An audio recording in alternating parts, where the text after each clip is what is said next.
আসসালামু আলাইকুম বন্ধুরা, আজকে আবার একটা রান্নার রেসিপি নিয়ে আপনাদের সামনে চলে এসেছি। তো বন্ধুরা, আজকের রেসিপি হলো বেগুন ভাজা রেসিপি। একদম সামান্য তেলে এই বেগুন ভাজা রেসিপি বানিয়ে আপনাদের সঙ্গে শেয়ার করব। আপনারা পুরো ভিডিওটা দেখতে থাকুন। তো বন্ধুরা, আশা করি আপনারা সবাই ভালো আছেন আর আপনাদের ভালোবাসায় আমরাও খুব ভালো আছি। তো বন্ধুরা, এটা আমার বেগুন ভাজার একদম শেষের লুক প্রথমেই আপনাদের সামনে তুলে ধরেছি। তো দেখুন বন্ধুরা, কালারটা কত সুন্দর হয়েছে দেখতে, আর এটা কিন্তু খেতেও খুব সুন্দর হয়েছিল।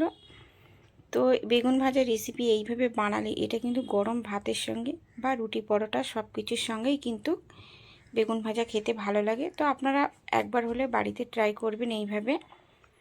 তো এখানে আমি একটা আস্ত বেগুন নিয়েছি, বেগুনটা একটু লম্বা সাইজের, আর এগুলোকে আমি ঠিক এইভাবে গোল গোল করে কেটে নিয়েছি বন্ধুরা। আর আমি একটু জলের মধ্যে লবণ দিয়ে বেগুনগুলোকে ভিজিয়ে রেখেছিলাম। বেগুনের কষটা বার হয়ে গেছে, ওই জন্য বেগুনগুলোকে একদম সাদা হয়ে গেছে। তো এগুলো তো আমি অফ ক্যামেরায় করেছিলাম, সেগুলো আর আপনাদের সঙ্গে শেয়ার করিনি বন্ধুরা। তো এরপরে এই বেগুনগুলোকে আমি কিছু মশলা মাখিয়ে নেব। তো প্রথমেই দিয়ে দিলাম লবণ, বা দিয়ে দেবো হলুদ গুঁড়ো, আর কালারের জন্য দিয়ে দেব সামান্য লঙ্কার গুঁড়ো বন্ধুরা।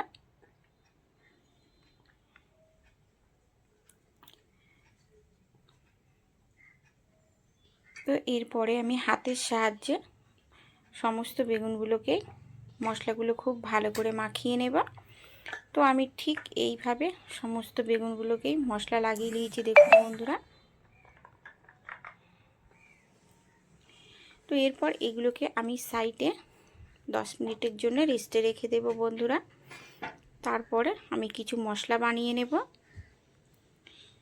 তো এখানে মশলা বানানোর জন্য আমি নিয়েছি বেসন, চালের গুঁড়ো, লবণ, লঙ্কার গুঁড়ো আর হলুদ গুঁড়ো। তো সমস্ত মশলাগুলো একে অপরের সঙ্গে খুব ভালো করে মিশিয়ে নেব চামচের সাহায্যে।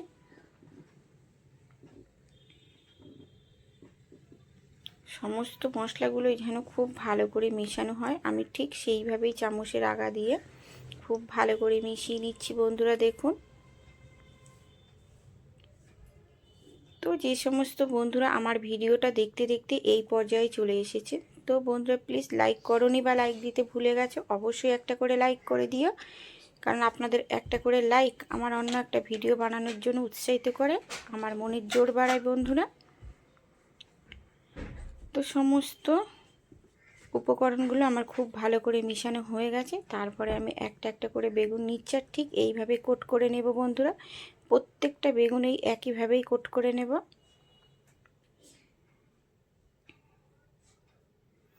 আর দু পিঠটাই আমি খুব ভালো করে লাগিয়ে নেব।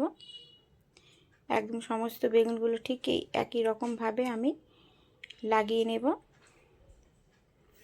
তো সমস্ত বেগুনগুলোকেই আমার লাগানো হয়ে গেছে। তো এরপরে আমি অন্য একটা পাত্রে বেগুনগুলোকে তুলে রাখবো বন্ধুরা, একে একে তুলে রাখবো।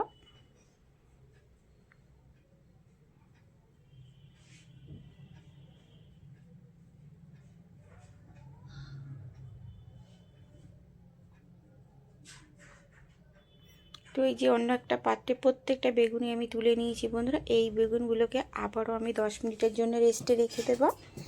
তো 10 মিনিট পরে আমি ফিরে আসছি বন্ধুরা। দেখুন সমস্ত মশলাগুলোই কিন্তু বেগুনের মধ্যে মানে কোটটা খুব ভালো করে লেগে গেছে, ওর মধ্যে টেনে গেছে মশলাগুলো। তো এরপরে আমি একটা এখানে প্যান বসিয়ে দিলাম, কড়াই প্যান। তো এটা আমার গরম হয়ে গেছে, আর এখানে আমি সাদা তেল ব্যবহার করবে, একদম সামান্য তেল। দেখুন বন্ধুরা, আপনারা ঠিক দেখতে বুঝতে পেরেছেন, আমি 1 চামচের মতো এখানে তেল দিয়েছি। সেই তেলটা সমস্ত সসপ্যানের গায়ে লাগিয়ে নিচ্ছি বন্ধুরা দেখুন। তারপরে একে একে বেগুনগুলোকে আমি দিয়ে দেব। এখানে আমি একদম সামান্য তেল ব্যবহার করেছি, না হলে আমার বেগুনটা কড়াই জড়িয়ে যাবে, সেই জন্য আমি সামান্য তেলটা দিয়ে আমি খুব ভালো করে লাগিয়ে নিয়েছি চারিদিকটা।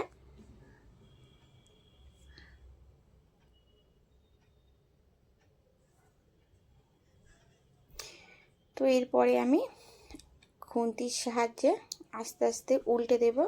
দেখুন বন্ধুরা, একটু কিন্তু জড়িয়ে যায়নি, প্রত্যেকটা বেগুনই একদম নড়াচড়া করছে, যদি জড়িয়ে যেত তাহলে কড়ার গায়ে আটকে যেত।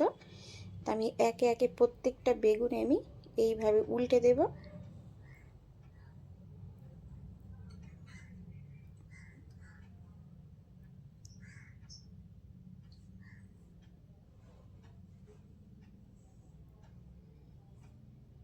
তো প্রত্যেকটা বেগুন আমার খুব ভালো করে উল্টে নেওয়া হয়ে গেছে বন্ধুরা, মানে এক পিঠ হয়ে গেছে। আর এক পিঠ দেখেই কিন্তু আপনারা বুঝতে পারছেন এই বেগুন ভাজার রেসিপিটা কত সুন্দর হয়েছে, কতটা লোভনীয় হয়েছে দেখতে। দেখতে কিন্তু দুর্দান্ত হয়েছে বন্ধুরা। তো সেই বেগুনগুলোকে তুলে নিয়ে আমার আবারও 4 পিস বেগুন ছিল, তো সেটা আমি পরবর্তীকালে এই যে খুব ভালো করে ভেজে নিচ্ছি। আর বন্ধুরা এইভাবে বেগুন ভাজা করলে সত্যি কিন্তু মুচমুচে হয় খেতে, আর এই গরম গরম এই বেগুন ভাজা খেতে কিন্তু খুবই ভালো লাগে। তো সমস্ত বেগুনগুলো আমার ভাজা হয়ে গেছে দেখুন বন্ধুরা। এখানে কিন্তু একবারই তেল ব্যবহার করেছি, জাস্ট একটু গায়ে লাগিয়ে নিয়েছি, আর আমি কোনো রকমভাবেই তেল ব্যবহার করিনি। আর প্রত্যেকটা বেগুন ভাজাই কিন্তু দেখতে কত সুন্দর হয়েছে দেখুন, একদম গরম গরম বেগুন ভাজা, খেতে খুবই ভালো লাগে। আমি কয়েকটা বেগুন একটু কড়া কড়া করেছি দেখুন বন্ধুরা। প্রত্যেকটা বেগুনই কিন্তু মুচমুচে, আর গরমের জন্য আমি ধরতে পারছি না ভালো করে। তো আমার রেসিপিটা যদি আপনাদের ভালো লেগে থাকে তাহলে অবশ্যই লাইক, কমেন্ট, শেয়ার এবং সাবস্ক্রাইব করে আমার পাশে থাকবেন। বেশি বেশি করে শেয়ার করে দেবেন, অন্য বন্ধুদেরকে দেখার সুযোগ করে দেবেন বন্ধুরা। আর আমার ভিডিওটা দেখার জন্য পুরো অনুরোধ রইল, কেউ স্কিপ করে দেখবেন না বন্ধুরা। প্লিজ একটা করে লাইক